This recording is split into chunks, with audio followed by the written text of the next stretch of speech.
कल का भोग मालपुआ लगेगा। क्या लगेगा? और उनका वस्त्र। नमस्कार दोस्तों, आप सभी का हमारे चैनल आर के जोगिया ब्लॉग्स में स्वागत है। आज मैं आया हूं मोहरिया धाम आश्रम सोनभद्र पर। दोस्तों, नवरात्र का समय चल रहा है दोस्तों, और यहां के बाबा जी लोगों को अच्छी सीख और अच्छे गुण धर्म के बारे में बताएंगे। दोस्तों, इस वीडियो में बने रहें हमारे। दूसरी बात, कल कुसमांडा की देवी की पूजा है। कल कुसमांडा माता की पूजा हो रही है। धानी रंग का जो माता लोग व्रत हैं वो मालपुआ का भोग लगाएंगे। अगर उनके वस्त्र लाई है तो धानी रंग का भी वस्त्र पहन लें। इस वस्त्रों से, इस भोग लगाने से मनुष्य का स्वभाव बनता है। क्या बनता है? स्वभाव और भाव में दोनों अंतर है बेटा। भाव तो 4 दिन की चांदनी है फिर अंधेरी। जिस प्रकार कोई वर्दी पहना है, जिसको वर्दी मिली है, जब तक यह वर्दी है तब तक आपको भाव मिलेगा, आपको भाव मिलेगा। जब वो वर्दी खत्म हो जाएगी तो आपकी कुबरिया कोई पूछेगा, बोलने बोलते पूछेगा। नेता लोग हैं, जब तक वो नेता हैं तब तक उनकी भाव है। जब नेता से रिटायर हो जाए तब बाकी स्वभाव जो हो वो आपके अंत तक ही रही। जिस प्रकार रामचंद्र जी, भगवान श्री राम अयोध्या से गए, अयोध्या वासी रोने लगे, और अयोध्या से आए तो भी उनके खोजने के उनकी पूरी भूमंडल टूट गई। उनके स्वभाव के आज दुनिया इतिहास के उपन्यास के पन्नों में पढ़ रही है, और आज वो देख रही है कि राम है कैसे, क्योंकि ये स्वभाव था। इसलिए हम लोग भाव के बदल करके गोधाम में स्वभाव में, स्वभाव एक आदमी को दूसरे आदमी को सम्मान और प्रेम देना, ये बहुत बड़ा स्वभाव। यही जीवन में तुम्हारा धन है, यही तुम्हारी जीवन की रेखा है। आप भाव को बदल करके स्वभाव में आ जाइए तो आपके पीछे दुनिया हो जाएगी। आपके पीछे दुनिया, जैसे प्रभु श्री राम के पीछे दुनिया हो। उनके स्वभाव की पूजा होती है, और वो राम ऐसे स्वभाव के थे। तो हमें उस भाव को बदल करके स्वभाव में आना चाहिए। अगर उस भाव में रहेंगे, जैसे प्रधानी है तलगड़ी प्रधान जी प्रणाम बा, और उनके भाव मिलता। जब प्रधानी से खत्म हो जाए तो क्या हो, उनके कोई पूछी भैया, उसी ये भाव है। तो भाव प्रभु ने कहे हैं कि ये 4 दिन की चांदनी है फिर अंधेरी। और जो स्वभाव है, प्रधानी मिले या प्रधानी न मिले, बाकी तोरे पीछे दुनिया। ये बात की पहले बड़ा गौर है। तो हमें स्वभाव में आना है। हम अपने चरित्र को, विचार को, इस भाव को बदल करके स्वभाव में आ जाइए। स्वभाव एक दूसरे को प्रेम देना, प्रेम लेना। ऐसे स्वभाव करिए कि आपके पीछे ये जितनी जनता है आपके पीछे ही हो जाए। हम के छोड़ दे। यमसुदी की गुरु जी ज्ञानी है, गुरु जी के पास माता रानी की कृपा है। अगर आपके स्वभाव हो जाएंगे तो आप इस जनता को छीन लेंगे, अब इस जनता को छीन लेंगे। आपके आसपास में जो कुछ लोग कोई स्वाभाविक होता है तो आप उससे अपने दिल की सारी बात बता देते हो ना? सही बात बता देते। इसलिए स्वभाव होना जरूरी है, भाव में मत आइए। भाव अहंकार चीज है, जो भाव में आएगा ना हमारे तो का करवा कहो ठीक है भैया, तो यार कुछ ना करो इस समय, बारह तो पोजीशन में वर्दी में तो चाहे जहां फंसा दे, बाकी जोने दिन वर्दी उतर दे वो दिन का करवा। तो ये जो है 4 दिन की चांदनी है, ये पल भर के लिए है, ये सदा दिन रहेगी। इसलिए हमें भाव में हटा करके स्वभाव में आ जाना चाहिए।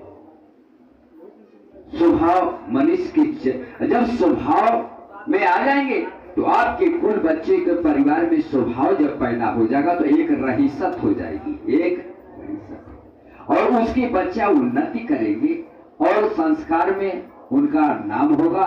उपन्यास के पन्नों में उनके पितृ भी पढ़ेंगे, जो वायुमंडल में पितृ वास कर रहे हैं, जो हजारों पुरखा वर्णिया हैं, वो भी पढ़ेंगे कि हमारे कुल वंश में ये धरातल पर मातृभूमि भारत माता की किताब में नाम लिखा है।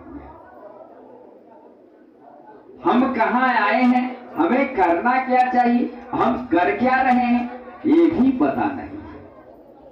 मानव जन्म मिला कहां से, ये क्यों मिला, आखिर इसको गवा के रहे, ये हीरा जन्म है, इसको गवाइए मत। आपके हमार के शब्द में जो आप अपने लिए मरते हो, यह आपकी मूर्खता है। मरो तो प्रभु के लिए, जियो तो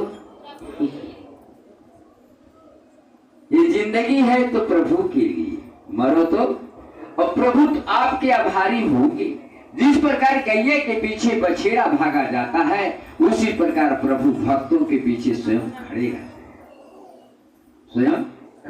बाकी दूध में मक्खन नहीं दिखाई देता, इसलिए अज्ञान मनुष्य को परमात्मा दिखाई नहीं देता है कि प्रभु के शरण में जाने से जैसे सूर्य के किरणों से अंधेरा छट जाता है, उसी प्रकार मनुष्य के प्रभु चरणों में जान के उसके सारे चरित्र बदल जाते हैं, वो सब कुछ बदल जाता है। उसके जीवन की जो अंधेरे हैं वो छट जाते हैं और उसके जीवन में रोशनी आ जाती है, उसके जीवन में रोशनी। तो हमें ज्ञान है, कहा है कि ज्ञानी ज्ञान के कोठरिया का बनताला बा, यही में गड़बड़ झाला बा। ज्ञान दृष्टि को खोल करके देखो, जगत पसारा इसी में। भगवान कृष्ण गीता में कहें कि सारा जगत मेरे ही हृदय में। जो भी मोहरिया धाम के सच्चे भक्त हैं वो चैनल को सब्सक्राइब करके बेल आइकन घंटी को दबा दें, ताकि मोहरिया धाम के आने वाली लेटेस्ट वीडियो उनको मिलता रहे और वो वीडियो देख सके। दोस्तों अब आगे चलते हैं, वीडियो में बने रहें। ताला गुरु के, ये चाबी किसके पास है? अगर आप मोहरिया धाम आश्रम पर आना चाहते हैं तो मैं बता देना चाहता हूं कि मोहरिया धाम कर्मा बाजार के नज़दीक मोहरिया ग्राम पड़ता है, उसी जगह है सोनभद्र जिले में। दोस्तों यहाँ पर आप आ सकते हैं। कहा ज्ञान हुआ था, ज्ञानी को फटकार दिया था प्रभु प्राणी को, माया जान न जानी थी, यह माया है बच माया। आप माया के बंधन में फंस करके मर रहे हैं। एक बूढ़ा सा आदमी है, उसका बाल पक गया है, उसके नाती पतो बेटा भी परिवार बसा लिया है, तो भी वो जगत में रो रहा है। तब वो जगत में, और एक छोटा सा बालक माँ के गोद में है, वो भी रो। इसका मतलब कि वो छोटा सा बालक बच्चा है तो अपने माँ के लिए रो रहा है, और तुम माया में फसल हुआ, तो माया तो उसे रोवा था, माया तो रे, ये माया एक ये में फसल, ये दुनिया की दलदल है। इसे ऊपर उठ के देखा, इसे हट के देखा, कहा है कि तेरा है न मेरा है, लगा है जग में फेरी तेरा। व्यर्थ तुम अपने लिए मरे हो, तुम जिस लिए मर रहे हो, तुम्हारे कितने आए कितने पुरखा गए, कुछ न पाए न कुछ ले गए। आना जाना ये सृष्टि का काम, इसलिए तुम प्रभु चरणों में जरोगे, तुम्हारा सब काम प्रभु करेंगे। कहें कि सब काम हो रहा है आपकी कृपा से, मेरा नाम हो रहा है राघव आपकी, बिना पतवार की नाव चल रही। पहले प्रभु शरण में जाने के पहले अब जाए तो कैसे जाए? कहें कि ये मन बड़ा चंचल है, एक दरी रहत नहीं, एकर इतना गति है कि अभी मंदिर में बढ़ रही आत्मा कहाँ चला जाता है। कहो डॉक्टरी में मरी जाएगा। बोलो शेरा वाली मैया।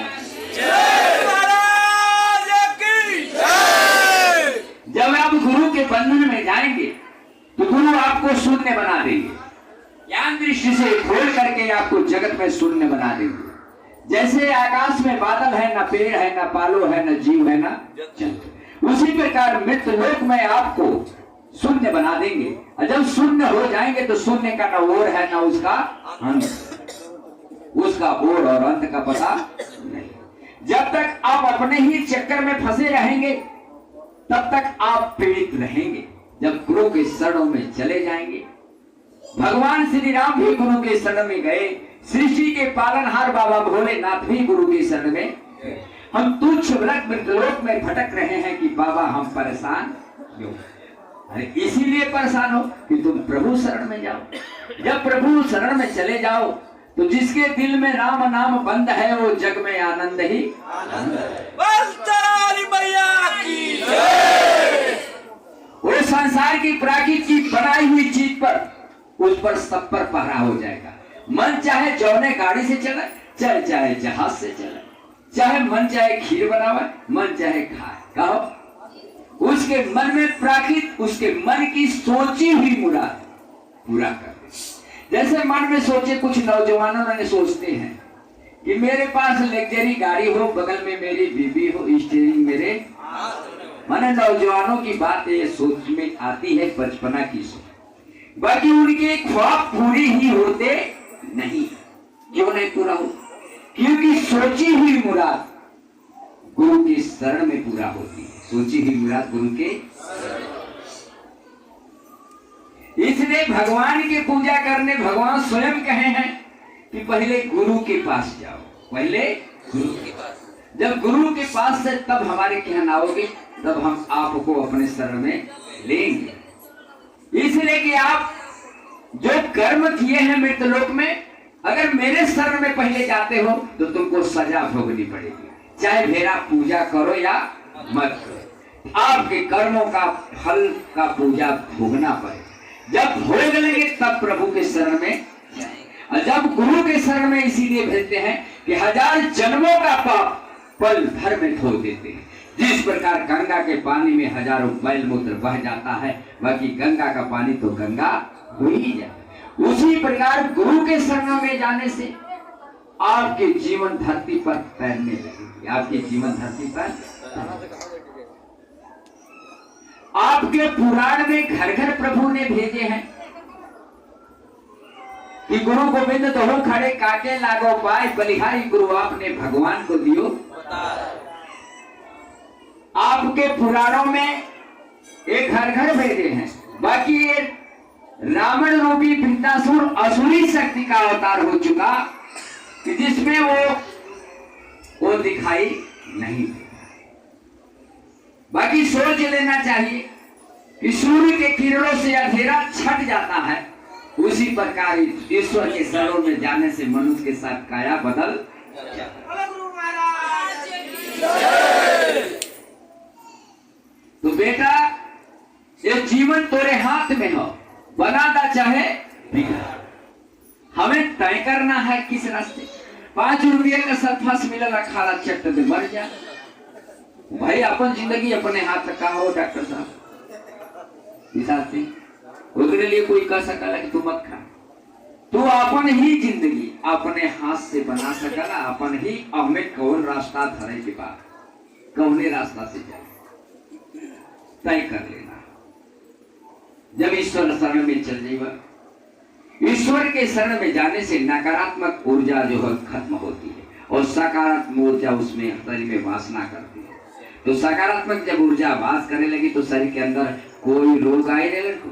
डॉक्टर भी बैठ जाएंगे तो पीर भर की मरीज आ जाता तो हमारे को पैसा मिल जाता, क्योंकि जो उसमें सकारात्मक ऊर्जा वासना करती है तो उसके शरीर के अंदर कोई भी रोग आता नहीं, वो निरोग रहता है। जब तक मृतलोक में रहेगा तब तक वो निरोग। और जब तक सकारात्मक ऊर्जा बैठ जाती है शरीर के अंदर तो किडनी या फिर हार्ट का मरीज, ब्लड प्रेशर का मरीज, हाथ गोड़ ठहराना, चक्कर आना, नाना प्रकार की बीमारी में हो जाता है। बनारस एक बार चेक करावे तो डॉक्टर कहिए कि पहले 5000 हमारा फीस। देखा हमारे बनारस के डॉक्टर साथी बहुत बढ़िया अस्पताल चला हम लोगों के टंगला। उसके बाद कहिए 5000 रुपया चेक कराई 10,000 और 5000 का दवाई 15,000, 3 बार में खटिया। अतः असली डॉक्टर के कहे नहीं पकड़ लेता कि हमारे 5,000 चेक करा के बच जाए, फीस बच जाए। देखा एक लड़की अभी दोनों के सामने आई गए बीएचओ से फेरल ओकर दोनों किडनियां फेरल ओकर माई कलस से डॉक्टर कलस के ले जा बच्ची जे दिन चाहिए थे तै दिन पूरे हाथ गो सूजन मोटाई गरला। अब इस बच्ची की कोई बचा, बाकी बेचारी माता रानी महुरिया का नाम सुनल से देखल हो जा कि ना बेचारी बच गई ओकर रोग। अब कुल पैसा बच गल कि ना बच, काहे के सच्चे मन अटल विश्वास से प्रभु वहां जरूर ही कुछ अपन माया दिखाती है और जरूर ही बचा है। तो प्रभु के शरणों में लाज बचेगी, प्रभु के शरणों में मर्यादा। इस वीडियो में अंत तक बने रहने के लिए आप सभी का बहुत बहुत धन्यवाद। अब मिलते हैं नई वीडियो में। जय हिंद, जय भारत। दूसरी बात